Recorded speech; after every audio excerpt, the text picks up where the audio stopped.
Now, just a recap of what the latest COVID numbers look like. The latest dashboard reflecting now 0 hospitalized cases, along with an additional recovered case, bringing that total to 88. This leaves active cases at 1 less, giving us a total of 6.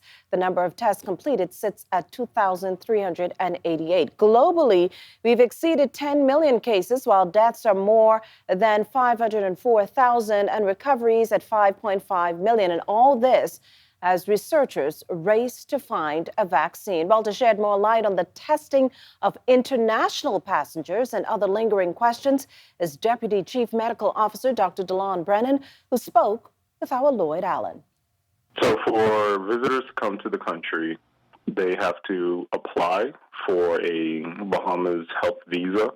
They would go to travel.gov.bs and they would enter their demographic details. They would fill out some details that would allow us to do a risk assessment, and they would provide the results of their COVID-19 PCR testing that was done prior to coming. The testing does have to be done now within 7 days of their arrival for it to be valid. All of that would be submitted. Once it's reviewed, they would then receive a response that would say, yes, you're allowed to travel, or no, you're not allowed to travel. They would present those results and their health visa to the officials when they are getting on the plane.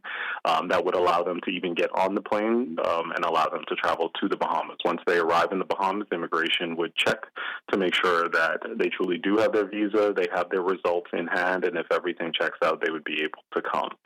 If none of that passes the muster, then they would have to return to their place of origin. Once they're in country, they basically, from signing and getting their visa, they know that they have signed to say that they're going to pay attention to the rules, the health rules that are in place. So they have to socially distance, they have to abide by the other public health measures, which would include wearing a mask in all public places. So anything that Bahamians would have to do, they would have to adhere to as well. To persons, Bahamians or locals traveling outside of the country, I know initially there was some either concern or confusion when it comes to if I'm going 3 days or less compared to 3 days or more. Right. When is that health bill of not having COVID-19 needed, and how long does it last for? As you answer the question, I want you to focus when exactly or where exactly can a person get the certificate to say that they're COVID-free. Can they get it here, or can they get it in the States? And does it depend on the time that they're traveling? All right. So for residents, the procedure is similar. Timing does matter a little bit. So for residents who are traveling outside of the country and then going to return, if you're leaving for more than 72 hours, then your procedure is pretty much the same as anyone else coming into the country. So you would go to travel.gov.bs, and you too would submit your paperwork and you would submit your results. The expectation is that you would receive your COVID-19 test while you're in the other jurisdiction, wherever you're traveling to. You would get the testing done there, and then you would present those results as you do the process in order to get your travel health certificate that says, hey, you can return to the Bahamas with the same credentials. If you are traveling for less than 72 hours, then we know that it would be very difficult for you to be able to receive COVID-19 testing while you're in the jurisdiction for only, less than 3 days. So what we would say that is help is comfortable with you returning to the Bahamas without testing having been done.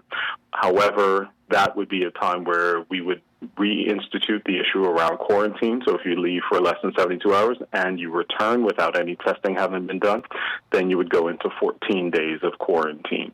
If you wanted to lessen that time period, you could get testing done, and then you wouldn't need to, whenever those results were returned, you would not need to continue quarantine. So you could actually shrink your time of quarantine by still submitting to getting the testing done, and then once the results are received, you can come out.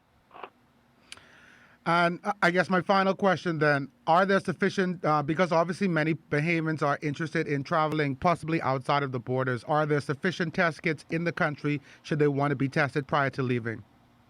If they want to test prior to leaving, they could go. There are multiple private entities that could test them. So they can go to a number of private health labs, a number of private health hospitals that are willing to do the testing for them. They could